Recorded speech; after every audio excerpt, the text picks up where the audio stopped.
Hello friends, welcome to the show Talk with your Doc. I am Dr. Prashant Jani, and today we are going to talk about lung cancer. Lung cancer is a very common disease among men and women. In 2016, 226,000 lung cancer patients were detected in America and about 27,000 patients of lung cancer detected in Canada. 125,000 patients died due to lung cancer in America in 2016. Every year we see increasing incidence of lung cancer, and the chances of a man developing a lung cancer in his lifetime is 1 in 14 men will develop, while that for the woman is 1 in 17 women will develop lung cancer. Lung cancer is seen in both smokers and non-smokers. And as a pathologist, when I practice, I see lots of biopsies positive for lung cancer. And today we are going to talk about the disease of lung cancer, which will include what are the risk factors, how we can prevent the lung cancer, how can we detect it at earlier stage, and what are the treatment options and prognosis. To discuss that with me is Dr. Kenneth Gehman here. He is a general thoracic surgeon at Thunder Bay Regional Health Science Center, Thunder Bay, Ontario. Welcome, Dr. Gehman, for the show. Thank you. Really appreciate your time. It's a pleasure being here.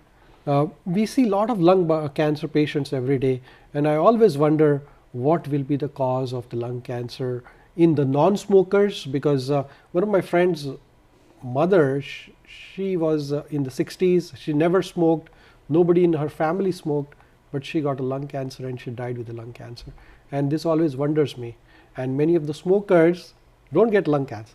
So can you please tell us about what is your experience about it? Well, I think when you're speaking with patients newly diagnosed with lung cancer, about 80% of patients with new lung cancer will have had a significant smoking history.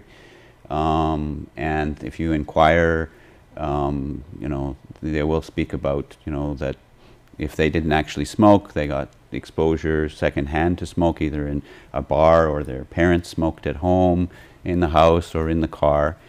But about 15% of patients with lung cancer will never have smoked. Mm-hmm. And the other factors that have been implicated are, first off, radon gas is probably the most important factor.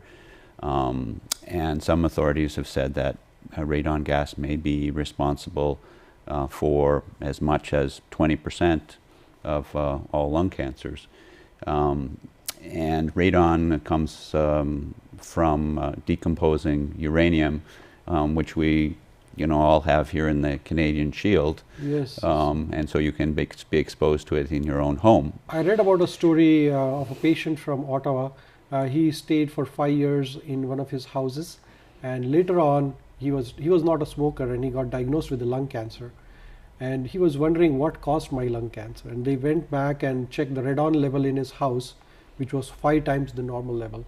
So radon, so everywhere there is a radon, right? Everywhere there is radon. It's just a naturally occurring yes. thing.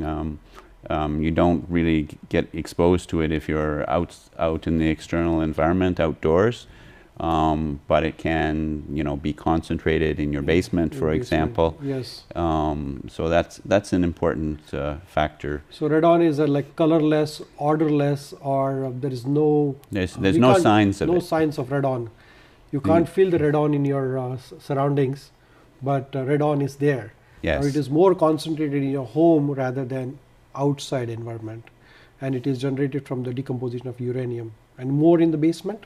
And more in the basement is my understanding. So how do we detect the radon? So well, you actually have to have a or purchase a radon detector. Yes. And have it set up in your basement for a collection period of time, which to my understanding is like 30 or 60 days, and then you send in the detector.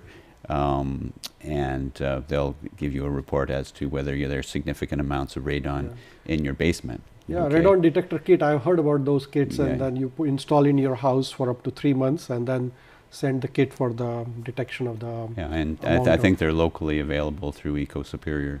Okay. Okay. right? So we should get it radon detection done probably. Well, if you're concerned about Concerned this about lung potential, cancer, yeah. then that's the only way of really finding out if you're being exposed to radon. So the smoking is #1 cause, followed by radon. Is there any other risk factors you can think of? So asbestos exposure is certainly a very important factor for causing lung cancer, and locally, we've seen asbestos exposure related to people who worked in the shipbuilding industry, people who worked in construction, and many of our older buildings, when they have, been demolished, we don't really know what the content often Yes. of the asbestos was, and it takes 25 or 30 years of previous exposure Right. before developing a lung cancer. And the firefighters, do they get asbestos exposure? Well, it's clear that firefighters have a higher incidence of multiple cancers. Lung cancer is one of them in particular. And yes, they're probably being exposed to asbestos and other cancer-causing agents when someone's house is burning down. I read in the literature that the environment pollution, which is more in the big cities, is also one of the risk factors. What do you think about that? Well, we are unable to establish in maybe about 5% of people that there's been any significant smoking exposure. If we discount secondhand smoking, but air pollution is thought to be a significant factor and probably responsible for about 5% of all lung cancers. Now, if my family has family history, somebody's family history has a lung cancer, what are the chances of his children getting lung cancer? Well, we see families in which there can be collections of individuals who have lung cancer, but we don't think there's really a genetic predisposition to getting lung cancer.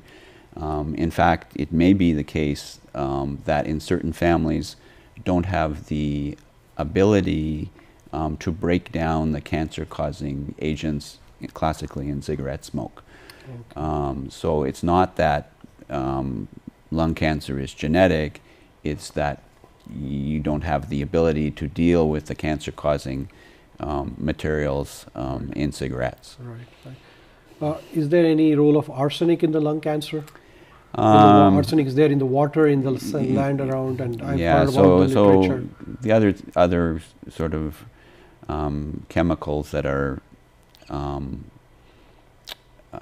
supposedly that can cause lung cancer include, arsenic and nickel, but these are things, are, less. We have less ability to establish that they actually cause someone's lung cancer retrospectively. So main is tobacco, radon, and maybe environment pollution, and asbestos are the main risk factors. Those are the main things. And often I have patients coming in and seeing me and saying, well, I worked in the mill, that I may have had significant exposures. There was, some accident at the mill and I got exposed to all of this chlorine fumes or whatever. But 90% of the time they were also smokers. So usually we blame the cigarettes. Yes. Thank you. We'll take a short break and we'll continue in the next part.